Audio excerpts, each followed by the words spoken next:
Bye. We're welcoming everybody on this beautiful day. Good afternoon, beautiful people.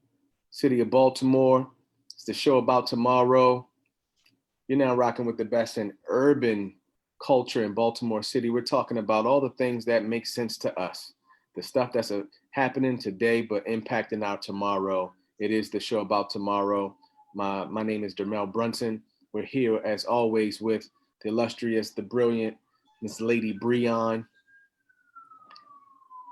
We're here with the king himself, Baltimore's best, Easy Jackson. Yes, sir. And of course, we're right now. If you're watching, we're thanking you, we're loving you, for checking in with us. We want to thank LTYC from Baltimore with Love, the Morgan State University's crew with the Legacy Alliance, and Afro, and all the wonderful people who have helped along the trajectory of this effort to speak to the community through this platform. We love the city of Baltimore. We love its people. We love its culture, and we believe in its young people. And all of us are working together tirelessly, day and night, to provide programming, ideas, structure, academic, artistic, enrichment, culture for the betterment of our community, for the betterment of our people. And we're thankful today, man. We were right in the midst of it, maybe about 20, 25 minutes ago. We just got the final word that the Electoral College has favored Joseph R. Biden Jr., and he is now President-elect Joe Biden. What y'all think about that? What y'all think about that, Easy, Breon? I want to hear from Breon. You want to hear from me?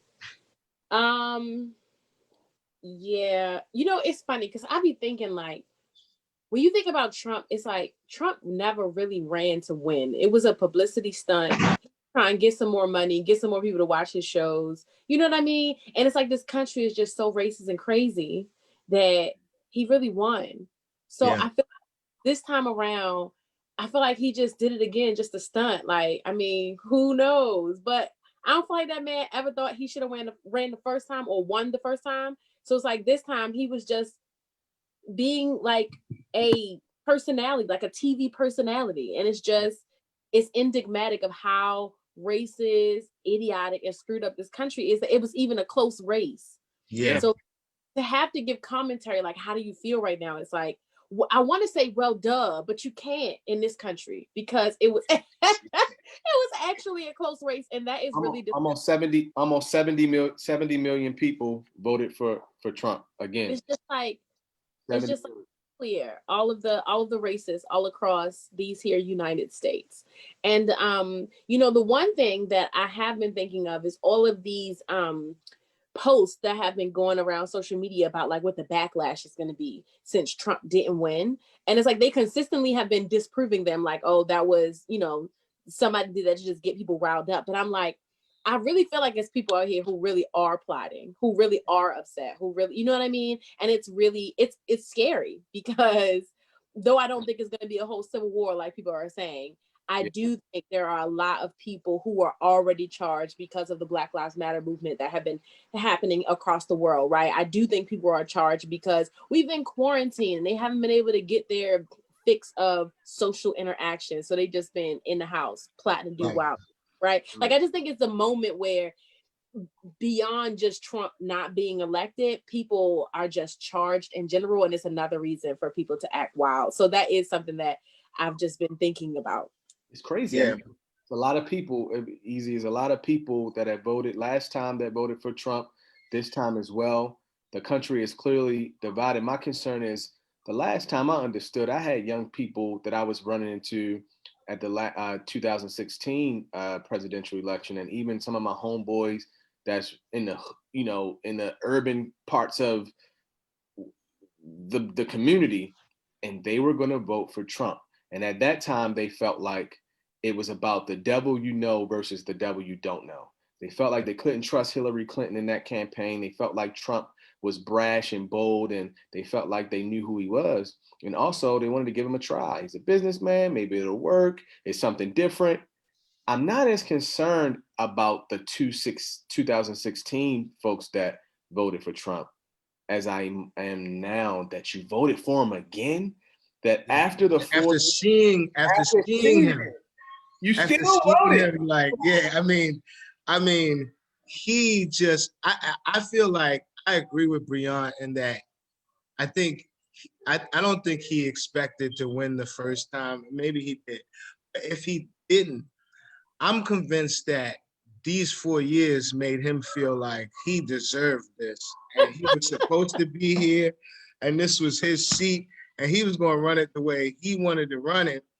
And it was like after seeing him, polarize so many different groups and people and attack so many different people, you still decided that that's the direction you want the country to keep going in. Like, as a president, he put out a hit on another country's leader on Twitter. That's the person you feel like should be running our country, like, for real. Gangster. People are wild. Gangster. He told people to drink Clorox products to get rid of COVID. This is the leader y'all want. Yeah. Okay. After all of that, you still went and vote. You cast your ballot for that guy. One of the things that I really, and I have been like the past few elections really, really adamant about, because we always make a spectacle about the presidential election. I'm really happy to see how many people on the ground, especially in Baltimore, were involved in paying attention to this local election. Yes. We have Brandon Scott, the youngest mayor to serve thus far, is now mayor. The first time in my life that I've seen a mayor that the majority of the city is excited about. You know what I mean? I get jealous of the David Dinkins days in New York where, everybody loved, Tribe Called Questions like, Mr. Dinkins, would you please be our mayor? And I feel like we kind of have that moment now in Brandon Scott, and that, a lot of people love him. He's very in tune to the streets here from Park Heights. He's very engaged with the youth, which I think is a place where City Hall for years has struggled and lacked. So I'm excited to see him do his thing, which is a great segue into bringing on our guest this week. Speaking of youth engagement, speaking of advocates, speaking of young Black entrepreneurs, speaking of young Black move makers. We got my man Rashad Staton in the house. What's up, Rashad? Hey, peace and love, family. What's up? Can y'all hear me? Yeah, we hear you loud and clear, brother. I see y'all in the sunshine. Yes, sir. Yes, sir. We celebrate my one of my cousins' 30th birthday right now. So I'm in the midst of that. Celebrating life. But I'm also in this virtual space with you all. Right. I'm more excited to just be with y'all, being connected again. I usually bump into everybody randomly, but I see y'all all created a space for us, to learn, to talk, and build. So thank you for welcoming me to the table. Let's break bread. Yes, sir. I gotta say, man, I'm a fan of yours from a distance. I know we don't talk often. But I first ran into you back when Mayor Pugh was doing the roundtables in the morning. That was the first time I saw a mayor do that here, where they were bringing together all the grassroots people in the city. And then, of course, some of the work that you were doing around the mayor's office of mail engagement. Let us know what you're working on now. What's on the table now, and how do you foresee working with the new administration coming in? Got you. So right now, my 9 to 5 professionally, a lot of y'all know I wear multiple hats, right? Right. So I service my community. I'm an entrepreneur, and my 9 to 5 gig is working for city schools as the youth engagement specialist. I am the first in this position, which is a sad but beautiful reality. I'm the first in this position, the first of its kind, and been in there for 3 years. And my work is just creating a youth engagement strategy for Baltimore City public schools, but trying to purposely connect it to all the other youth spaces, opportunities, youth leaders, and adult service providers that are in our community, so that it's not a strategy that is just honed in by city schools, but it's a strategy that complements our young people when they're in and out of school. So that work right there is a big, heavy lift, but it's a purposeful lift, you know. And the beautiful thing about it, when I got into this position, the first thing they said was create an engagement strategy that relates to our young people. And the first thing I created was a slogan, and it's just literally "Youth Up Next," you know, and building off of Scooter. Right, and we knew the mantra of what up next meant. We know how important that is to Baltimore's culture, right? You playing 50, you playing a pickup game, you gonna get on the court, you gotta call up next, right? Next, yeah. So it's like that our young people related to that. And it took a while for, you know, leadership and cabinets and, you know, older adult professionals to click. But when a young person see it, they're like, yo, this dope. And they don't even think that it comes out of city schools because the approach is different. So going into this position, they gave me space to be innovative, you know, unorthodox, because, you know, certain bureaucracies and operations and systems is just not going to complement the interests of our young people today. You know, our education system is one of the only things in this country that has not adapted. So us still trying to do things that has been effective in 1982 is not effective in 2020, right? So that space right there. So really a lot of my work is just flushing out, being one person to serve 80,000 young people, right? That's a heavy lift, but it's one of those ones where I know I can't do it alone, right? So a lot of my initiatives and my programs involve community partners. It involves thought leaders. It involves young people themselves, right? Informing us of how we should create the space, how the space should be rolled out, and things of that sort. And the work in itself is just purposeful and trying to replicate it. Because one thing I've learned is like our young people are not the problem. It's the old mindsets, right? It's the skepticism. It's the adultism. It's the biases that comes with those that, you know, started with a heart and a passion to service young people, but now you have those that's just complacent and waiting for a paycheck. And that's when you start to see the direct impact that it has on the young people. And we all had that. We all can point out one person that we knew that knew us, that we felt we related to, we loved, we knew they understood us when we got in trouble. They ain't bashers. They just, you know, pulled you over to the side, right? They was there for you, and it was undeniable. And then we know we got those that show up in the classroom in the schools and be like, yo, he just here to get a check. And you know those that don't care. So really a lot of my work now is trying to build the capacity of adults, right? You get in that, and it's trying to build their outlook of your letters before and after your name doesn't qualify you to be a youth adult partner, right? Your letters, your years in school don't mean you're going to be relatable. Don't mean that the young person is going to want to listen to you. So it's more so like stripping you of your mind and coming up and being just open-minded, right? It's just our young people today are just different. It's a new generation, right? They have accessibilities and information no other generation had. And I just feel like our generation has to be that conduit. So me being young in age, but still having experience in the corporate and professional space, and I just leverage my space, and that I use my advocacy experience. Like I'm speaking up in boardrooms. I'm shutting down policies. I'm making sure that they're doing things of that sort. I'm creating spaces, you know, and that's been purposeful. But it's been a very big lift in 3 years. But I can see traction is coming. But progress man, is being made. Progress. yeah, you got 300 years in only 3 years of me moving the train. So, but I can see the difference in people. I can see the reception of our young people. You know, and when stuff is new, you just gotta wait till people's palates change so they can digest it for what they want.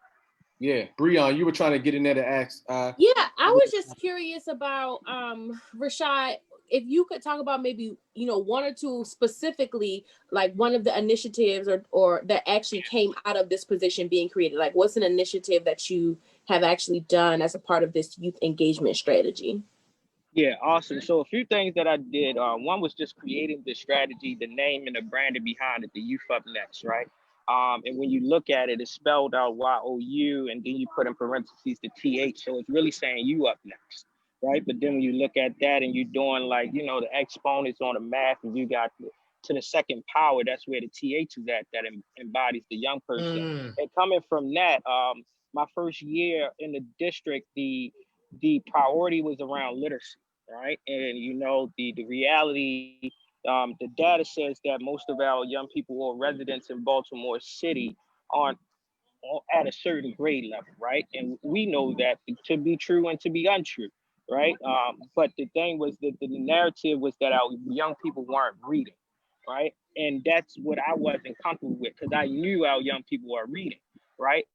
Because it's either going to be your required reading or you're going to be reading things that's on your timeline. You're going to be reading things that's trending on social media. You're reading.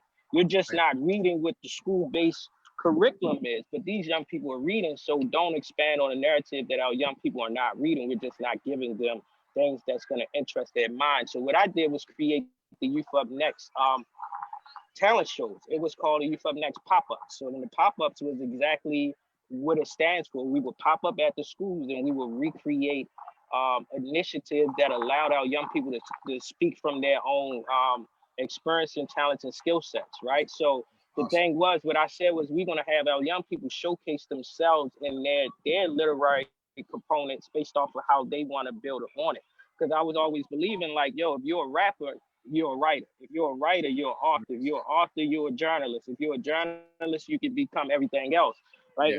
And I told people that, I'm like, we just don't want to receive their literature, their writing style, and their stories in the format that they want to showcase it in the world, right? Don't ask them to write essays now when everyone is shorthanding, you know, and emojis is our new hieroglyphics, right? So me understanding the world of the today's world, I wanted to adapt to that. The next thing I did was these, and Brian know it as well. After we did the pop-ups for a year and a half, and we went to 25 different schools showcasing, creating platforms for our young people to, you know, do poetry, do spoken word, to do dance, do creative art, do podcasting, right? Showcasing their entrepreneurship abilities. After we did that, the next thing we did was the next elephant in the room after debunking the narrative that our young people wasn't reading was creating these safe spaces. And the safe space I'm talking about was the bullying, right? We knew our young people are dealing with it. We know how bullying shows up in our communities as us just, you know, you joking each other, right? You throwing shade on each other and things of that sort, but it has a direct effect on young people's confidence, their identity, and their sense of belonging. So I teamed up with Fred. I teamed up from Baltimore with Love. I teamed up with a few other great people, and we started to do pop-ups around anti-bullying. And it wasn't the ones where, you know, when we was younger, you'll have the man show up in the auditorium and he's like yelling at you and they giving you the scared straight tactics. I'm like, nah, that's played out. What can we do to give, like, create an assembly where young people are laughing and learning at the same time? So to address bullying, we use comedy. To address bullying, we use motivational speakers. To address bullying, we did gaming activities to give giveaways. We showcase young people, Baltimore authors' books that showcased our narratives and our stories. And we was on our eighth, we were about to go into like our fifth pop-up prior to COVID. And it Wow. was a beautiful thing, right? It was picking up traction and things of that sort. So a lot of things that, and the beauty was, it was things that I was journaling in prior years back. And once I got to the district, it was just learning how I can ease these approaches into this bureaucratic process. But I that's want to just some of jump the in. things we're doing on Youth Up Next. I want to jump in and ask you something because you kind of brought it up there. Everybody this year has had to deal with, you know, COVID, especially those of us that, you know, I'm an entertainer, you know, working in the realm of events, public Yeah. events. What have this year? What have been some of the major challenges you've been facing in this position? You mentioned earlier this is your third year, so I'm sure the Yeah. first 2 years you weren't dealing with this particular environment. I know I spent the last part of the school year Hmm.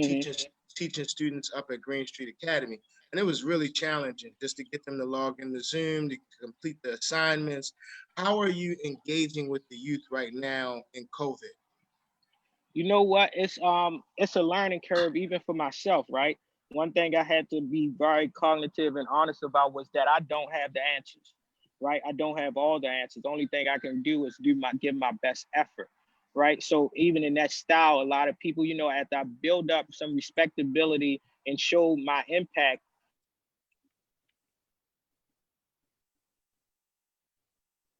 Did others we started lose to you? come towards me as, got you, I'm here. And what I had to tell people was, one thing is like, no, I'm a youth engagement specialist, but I'm not a representative of young people.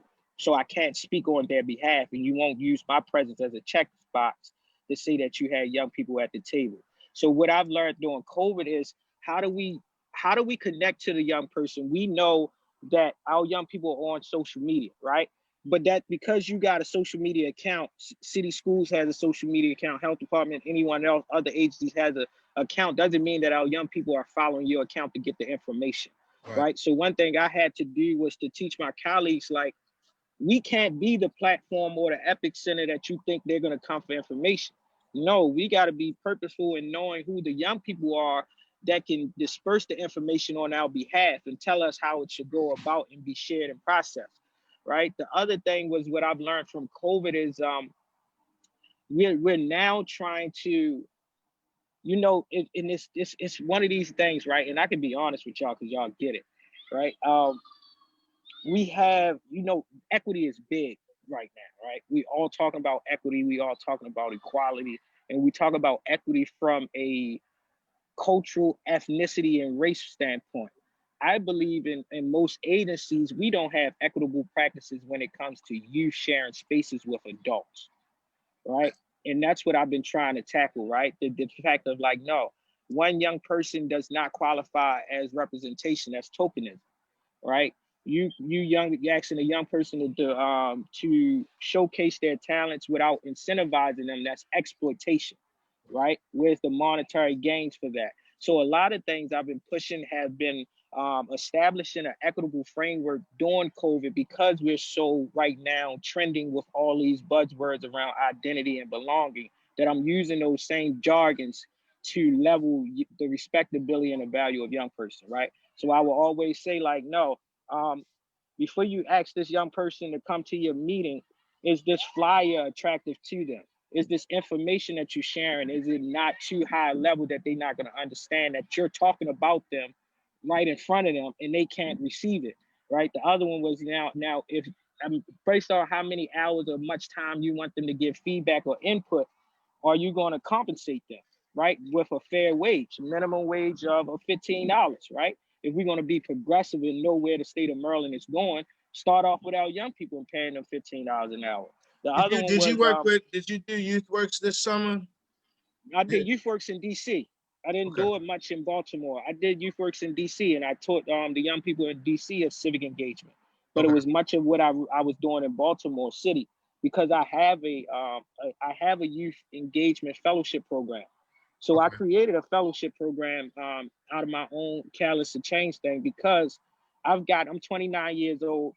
I was a youth leader coming out of Dunbar High School, coming out of Morgan State. And I noticed, like, I was young and black in spaces that I was the only representative, and I wasn't comfortable with that. But the colleagues that I was sharing space with was like middle-aged young white people that was talking about black experiences. And I'm looking at them like, yo, what does Haley know about East Baltimore, right? How did she get here, right? And I'm not talking in that particular Haley, I'm just throwing out a name, right?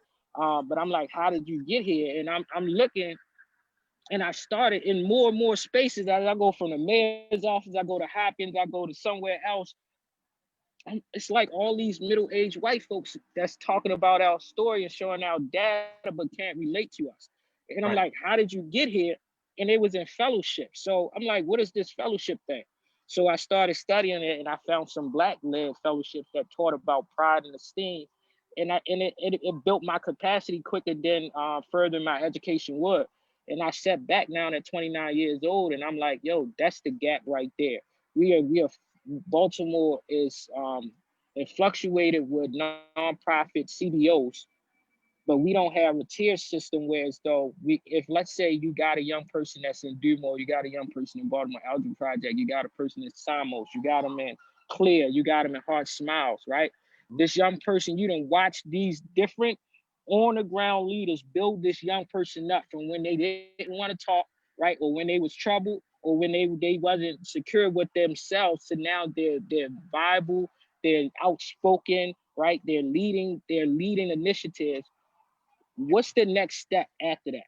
How do we build them up to now being a boardroom, right? Yeah. And that's what fellowships offer to me, and that's why I wanted to create opportunity for that, because now our Baltimore young people know how to advocate. We know how to invoke emotions, right? But do our young people now know how to change systems? And I'm at a place now that I'm ready to help our young people change systems, Yeah. because like y'all was speaking of earlier, I don't believe that protesting and advocacy has to be two front. You need the person that's out there on the streets rallying and making noise, right?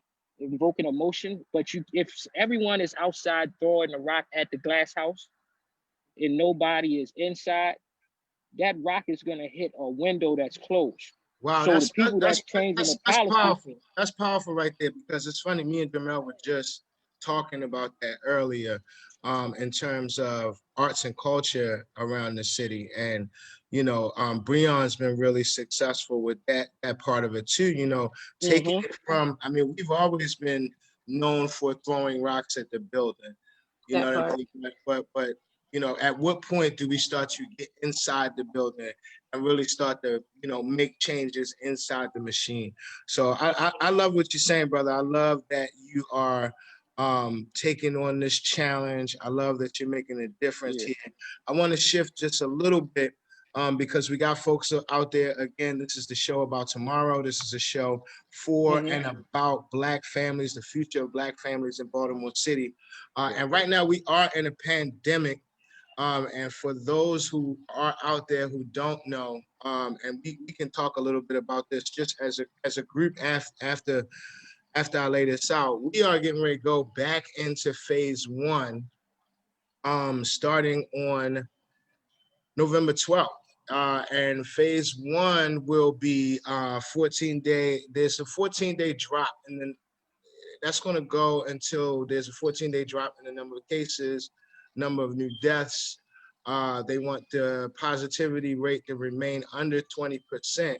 Right now, things have been increasing drastically. We are now at over 1,000 deaths per week. We had Wow. we had gotten or 1,000 cases. I'm sorry, not deaths. Cases. 1,000 cases of Yeah, coronavirus per week. Yeah. We had gotten to 2 weeks ago, it was at 623. At around the end of September, we had gotten down to 300. And then it just went back up. And I think we can credit it to people wanting to be out and about for the last few warm days of the year, Halloween parties and such going on. So we're getting ready to go back into lockdown. It's going to be all bars closed. All bars that don't serve food close indefinitely. Faith-based gatherings of up to 50 people can worship in tented outdoor services. Baltimore's farmers markets, they will have restrictions. Food open as a food source only, limited number of people allowed. Restaurants can serve customers through outdoor seating. Licenses who would like to add outdoor seating can apply through the city's permit. They are shutting it back down. Yeah, and that's because I feel like it's not, and we talked about this earlier, it's not quite phase one. It's like 1.5, right? Like, because we were first at phase one, it was like some of the things that you're mentioning being open were not even open. Like I remember I had a cousin who was murdered, and another friend of mine had someone who was murdered, and you couldn't even have like 50 people at the funeral. Right. Like you couldn't even have like a normal size funeral. And so it was just like, I feel like this is not quite where we were before. Right. But I don't know. It's a little disheartening for me because I was telling y'all, like the Black Arts District, we were planning to do a holiday pop-up. And we were in fear because there were rumors that we were going back to phase one. But at phase one, the city is denying all permits. Right. So the likelihood that we be able to do this holiday pop-up is probably slim to none. And I think that they're probably going to honor some of the larger farmers markets, but I feel like it'll probably cause some of those smaller ones to shut down as well, right? Because it just limits the capacity of how many people can even come to your event, right? And so one of the things about COVID that I think people are consistently seeing the ripple effects of is how much we rely on certain industries, right? Like, or rather how much those industries rely on like social interaction, right? And so bars have been closing down, small Black-owned businesses have been closing down, beauticians who have lost their clients. I feel like, you know what I mean? And so it's really unfortunate. While I don't want more people to get sick,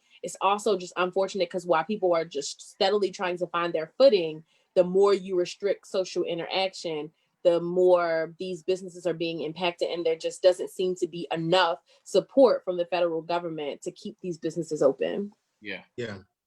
I think we have to pay attention to how we continue to spread love. Spreading love is a powerful thing. Being interactive with each other in a way that is progressive, is positive, is celebratory, I think can help us all get through this emotionally. Yeah. We have to admit that emotionally, what we have to do now in adjusting is rough on all of us. Just the loss. Again, there were several people you mentioned, Pat. Folks that passed. We couldn't have a traditional, homegoing service and repast. Black people, we love to repast. Love the repast. So it's like it was tough to, but thinking of it going back in those trends as easy with just bringing up or turning back a negative route. We have to continue to put our heads together as the young leaders in this city on how we can make sure our people are good. First by taking care of ourselves and then continuing as much as we can. So Easy with Epic Fan, Breon with Black Arts District, Rashad with, all your various initiatives that you're pushing, as a Baltimore kid, as a young man who's graduated from Morgan. What do you see? I just want to ask you, what do you see as a way for us during this time to, even if things get shut back down, even if there's another bad trend that happens in the winter, what can we do as young leaders to continue to serve the people? You know what? You all knowing me, I'm a very optimistic person, right? Despite the upbringings, despite the lived experiences, I feel like someone and a few of us have to be the one that speak of the positivity. Despite, with trauma comes triumph, right? And I'm the type that speak of the triumph that I experienced through the trauma.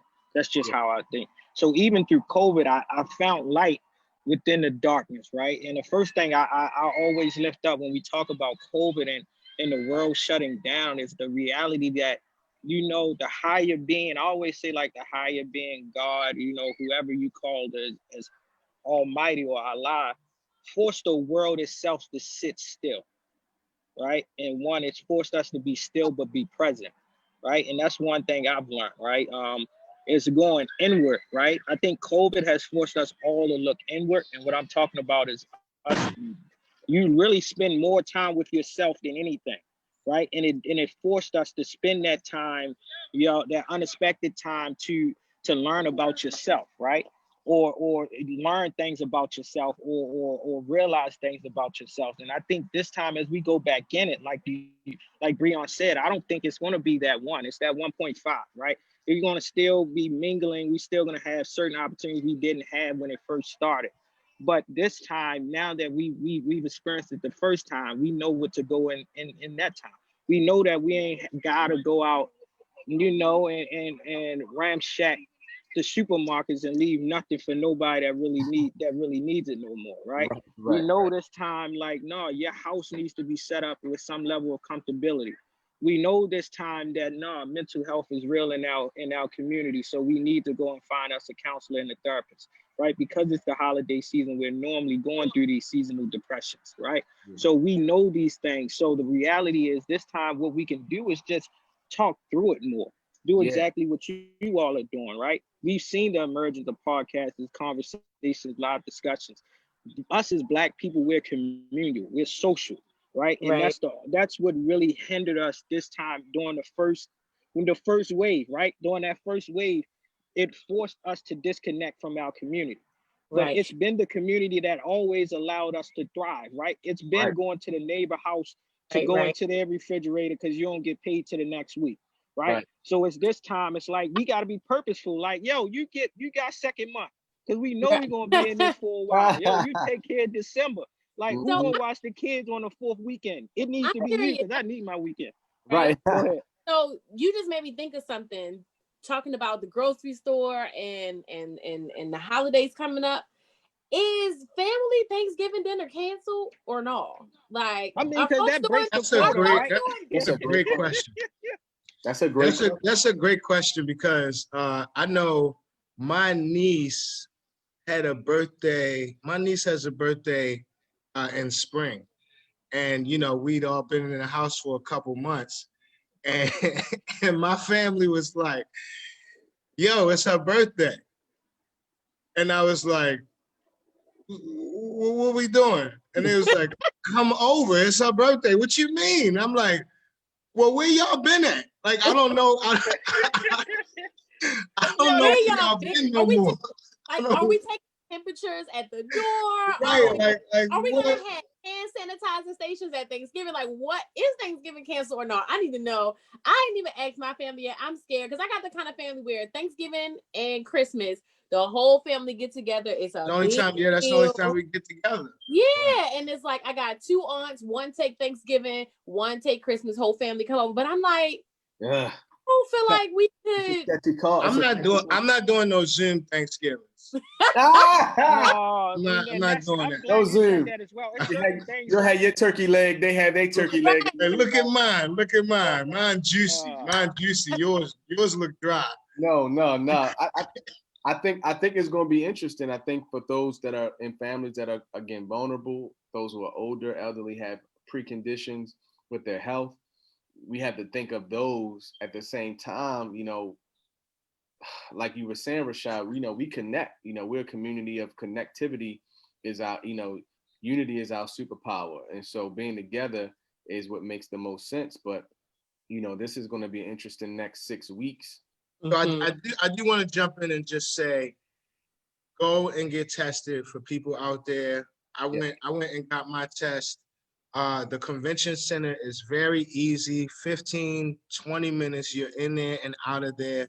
I know everybody that lives here, we're getting tested every 2 weeks, just to make sure. So I think going into the holidays, if you get tested now, go back in 2 weeks, you can tell your family, look, I'm good. Also tell your family members, go and get tested. I know that there's this, conspiracy theory rumor going out there that it's not real and the government created it. Well, people are actually dying. I know people who actually died this year. I know people who have caught it and been sick. Yeah, me too. Me too. So don't take no chances. Even if you believe that is, even if you somewhat believe that it's a theory, why take chances? Go get tested. Make sure you're good so you're not spreading it.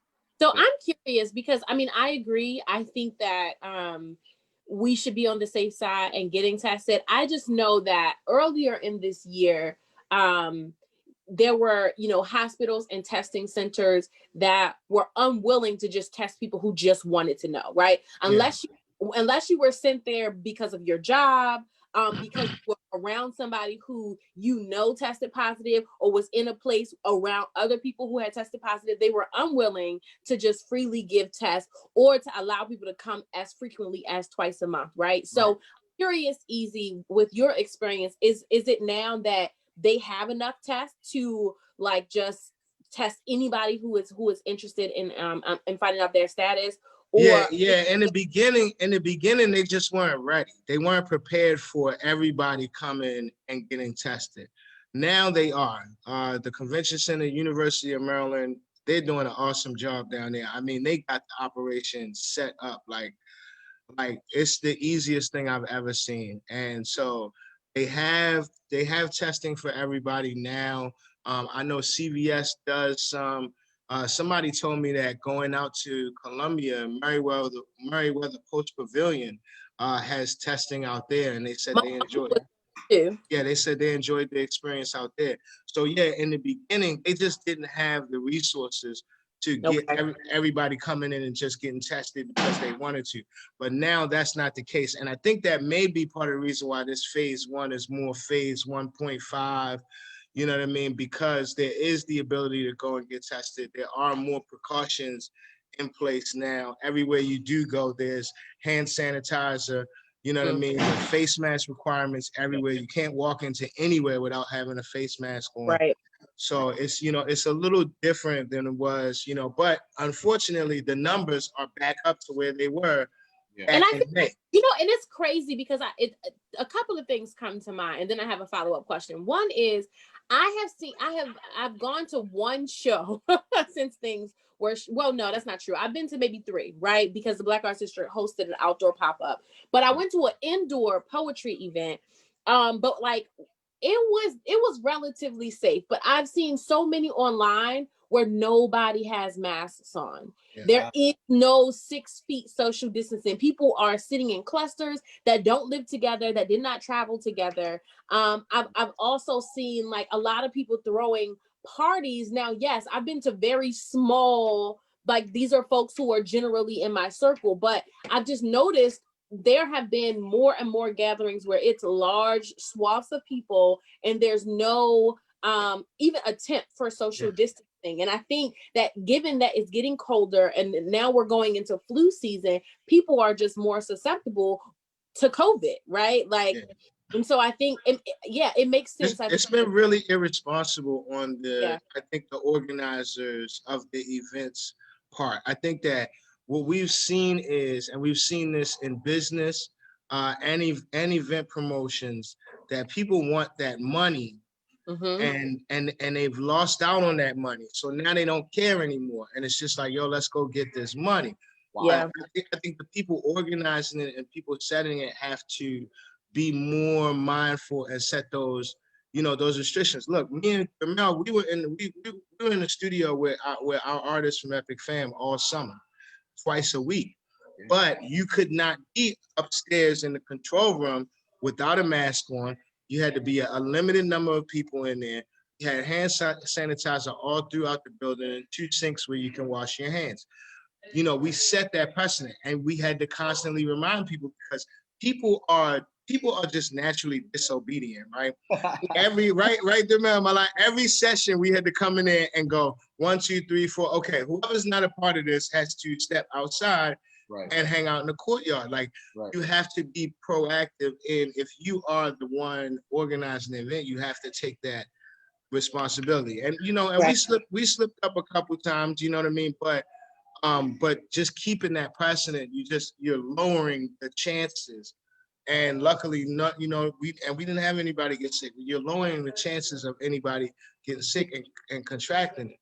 Yeah. So my second question real quick is, I'm now seeing commercials for trials for medicine to combat COVID. I'm now seeing commercials I hear them on radio, whatever. And so I'm curious as to what y'all thoughts are, because I watched a few town halls, we had doctors say like, I know people are skeptical, but if we don't get enough of a sample to make sure that these drugs can work, you know, for different races. Like we may get a lot of white folks who decide to do the trials, but Black folks are skeptical. And so we don't know if these will work across, you know what I mean, across different kinds of people. So I'm curious, what are y'all thoughts about these new trials and to know they're vaccine like by the spring? I don't trust it. I don't trust the government as far as I can throw it. And since I can't throw every government elected official in the trash, I'm skeptical of it, right? Okay. That's why I'm very into politics. One, because I just don't trust it enough, you know, so I study what I don't trust.